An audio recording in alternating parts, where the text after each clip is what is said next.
Hello, Cancer friends. I'm Annie Botticelli, and welcome to my Cancer May 2023 Astrology Horoscope forecast. I'm calling the theme of this month for Cancer's financial freedom, and I'll talk about all the layers as to why I'm saying that. And of course, there's so many more topics to discuss with our very rich, complex series of starry alignments. This is for you if Cancer is your sun sign, your moon sign, your rising sign, or any other Cancer placement that you're watching for. What we're going to talk about is for you. At least is part of your astrological picture. And if you are a very late degree friend, so birthdays around July 15th through the rest of the sign, or Cancer placements around 23 degrees through the rest of the sign, I suggest you additionally listen to my Leo report, because both the Cancer and Leo reports will have pieces for you very late degree friends. We have many things to discuss, including Jupiter changing signs, a stellium of planets in Taurus.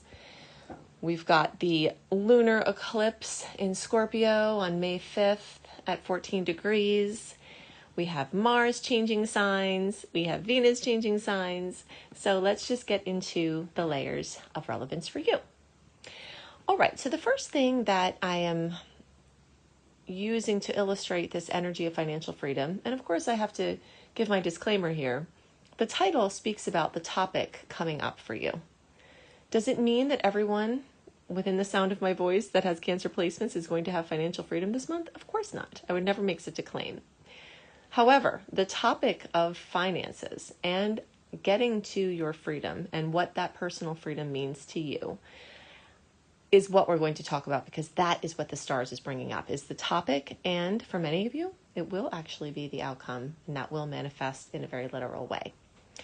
And if not now, then things can happen now that can plant the seeds for that to happen in the future. Okay, so the first thing that has been going on is Mars has been in your sign. Okay, we'll talk about the financial aspect of that as it gets to the second house, but I guess I should spend a few minutes here just reminding you of what it means to have Mars in your sign, because you do have a little longer of that. It only happens every couple of years. And Mars moving through your sign can give you a new vigor, a new drive, new goals with your physical body, with your appearance, with how you present yourself to the world, with what you're doing, how you're offering what you have, your gifts, and your health, and just ambitions in general. You know, since March, when we finally got out of the retrograde phase of Mars retrograde that went on forever, and the post-transit shadow period ended in March, the ambition light might be flicked back on. So the combination of Mars, which is ruled by fire sign Aries, and this first house, has been under your watery pot of Cancer. Okay, hopefully bringing those bubbles up, and that activity and that growth and that drive, just basically to do what you're supposed to do and to accomplish what you're supposed to accomplish, and to take the bull by the horns and take a more active role in your experience. So you've got a little longer of that. And then we're going to have a couple of months from May into July of Mars now focusing on your finances. So wherever Mars goes, I call it the border collie of the zodiac. It brings obsessive energy. It brings focus. It brings, the drive, the ambitions, the vim and vigor. And sometimes this comes from inside, like you feel that inner motivation. And sometimes it comes from outside because the pressure is there and you are being forced to do something. But however it comes, now throughout the month as it shifts from Cancer to Leo, it's going to go into your finances. Now this second house is also the house that is ruled by Taurus. And you can see we have all these Taurus placements. Okay, so Mars is going into the house that has the predominance of planets in that sign right now. Okay, so that's adding all of these layers to this focus. You can see why the topic of financial freedom would come up.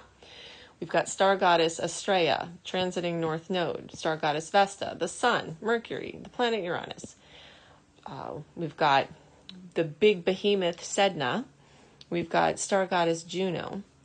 And we have Jupiter about to move into Taurus as well, plus the new moon in Taurus at 25 degrees on May 19th. Okay, so all of these things, not only are they telling a story of the second house, a story of self-sufficiency, building things from the ground up, growing something from the seed up. This literally rules farming. It literally rules building, and this also very much rules your material experience, including your finances. But it's not limited. This energy that we're calling financial freedom as, one of the taglines, can expand beyond the material into emotional self-sufficiency. It can be, spiritual self-sufficiency. It can be actually, ecological self-sufficiency. Any of these things are really what's coming up in a big way. And this is especially, this is going on for everyone in the zodiac, but this is especially accentuated for you because Mars is moving into this place. So not only is all that going on, but also all of these planets, all the ones that I listed, are all making a 60-degree angle, which is an angle of opportunity for Cancer, because there are 60 degrees in between Taurus and Cancer.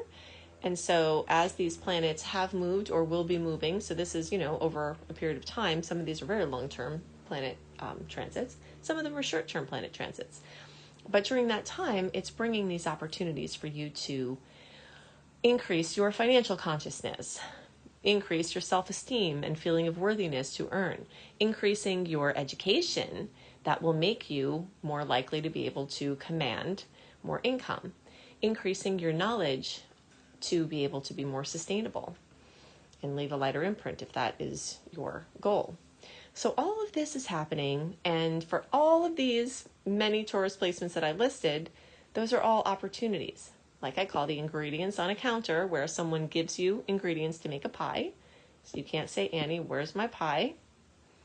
You have to bake the pie yourself. That's supposed to be a pie. I realize it doesn't look anything like a pie, but anyway, so you can't say, where's my pie? The opportunities are there for you to bake your yummy pie. And you have to do something with that information. But it's all centered around this self-sufficiency. And for many of you, this will result in financial freedom. Now, not only do we have all of that going on, we also have the lunar eclipse. The lunar eclipse is in Scorpio, the energy of other people's money. So all of that Taurus energy is your own work, your own income, your own budget, your own spending, all of that, individual. But the Scorpio energy is other people's money. So winnings, sweepstakes, lotto, government money, grant money, anything having to do with spousal money, family money, anything like that having to do with coming from a different source other than your own work or, individual earning. And with that eclipse, you might see news where money comes to you.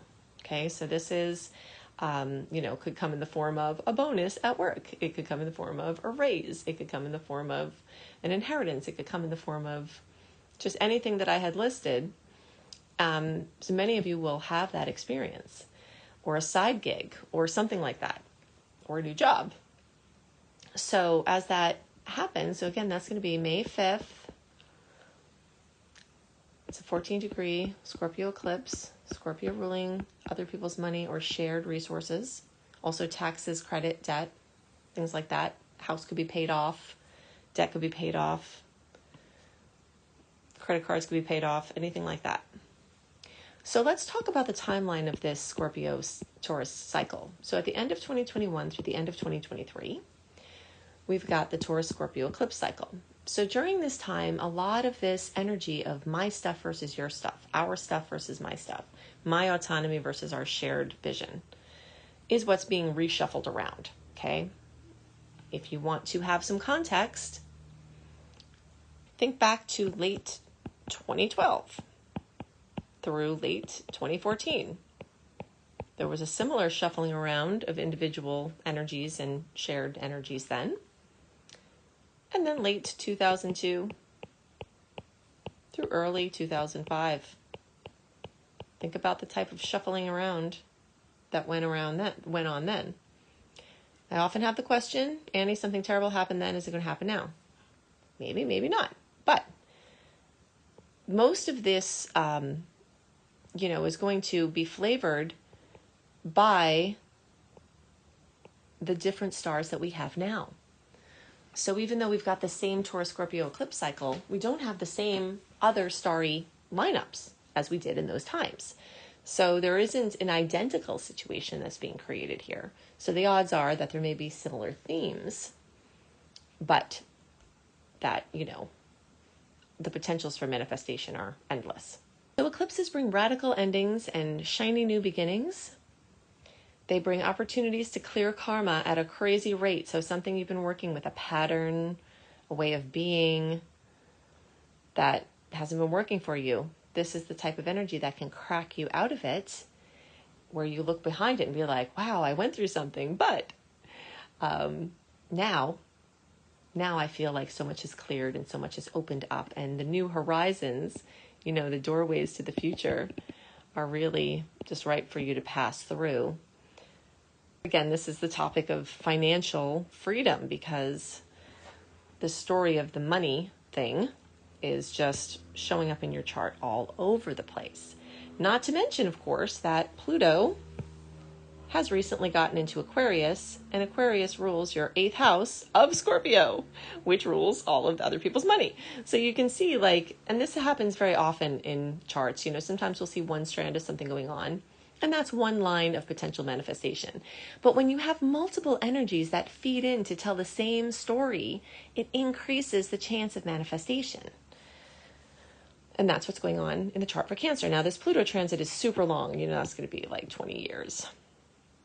But when you add it into, now we have the Scorpio eclipse, Pluto rules Scorpio.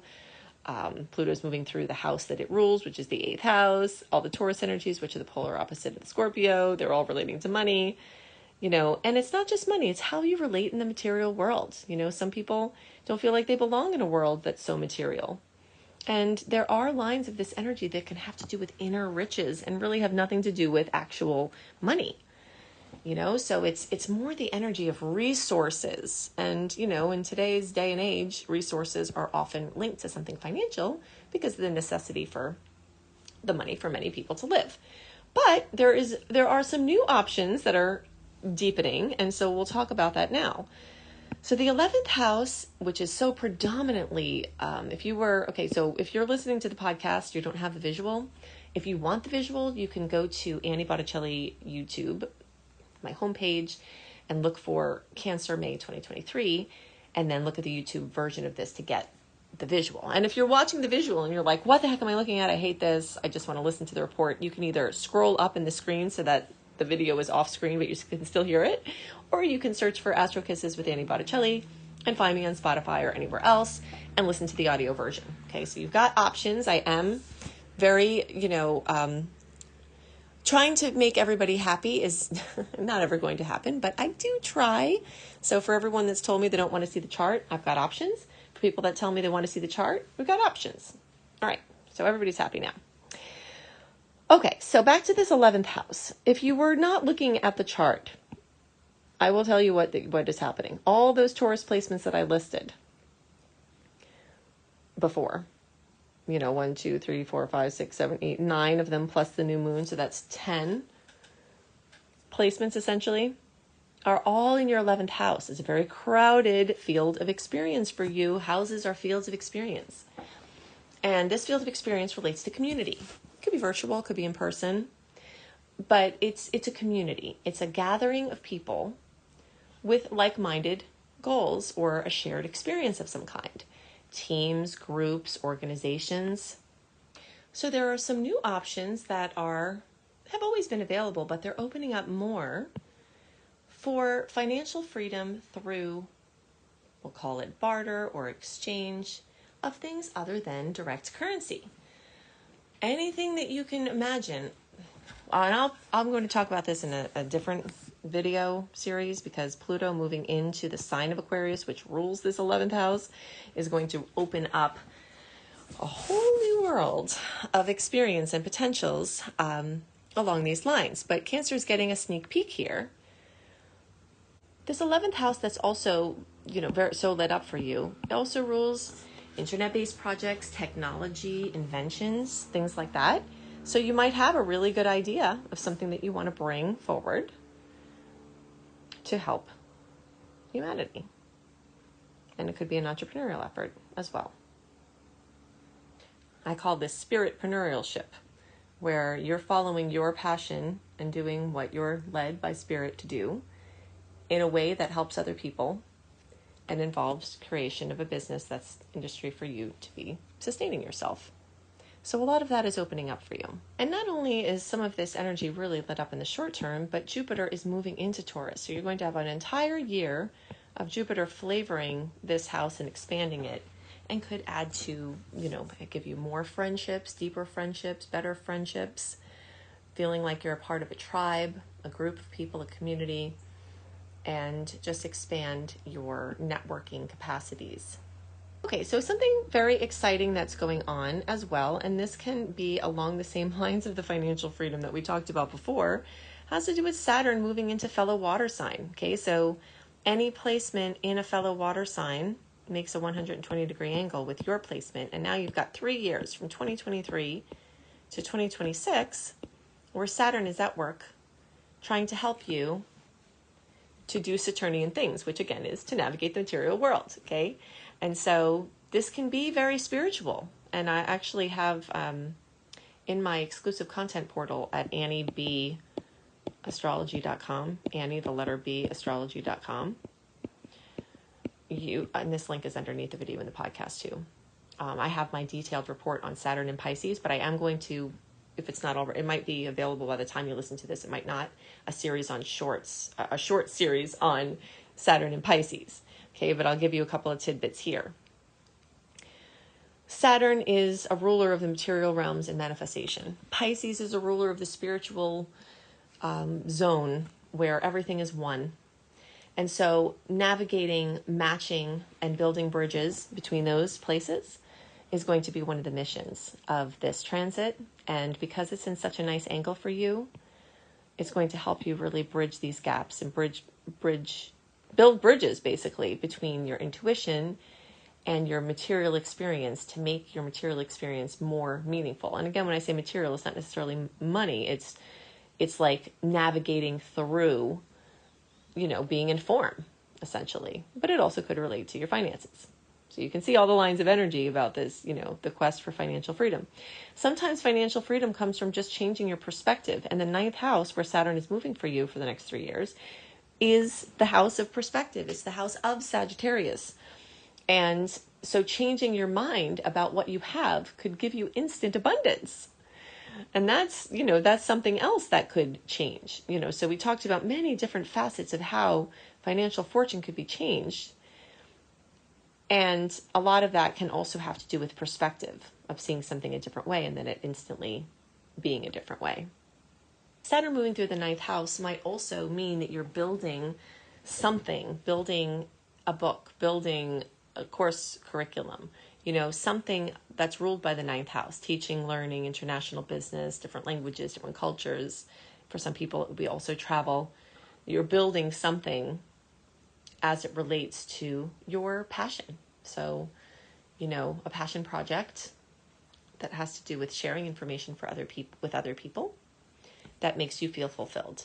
All right, so something else that we have to talk about is the fact that Mercury is in retrograde and it's going to be coming out, and what kind of things it's good to align your efforts with so that you work with the planetary energies and not against them.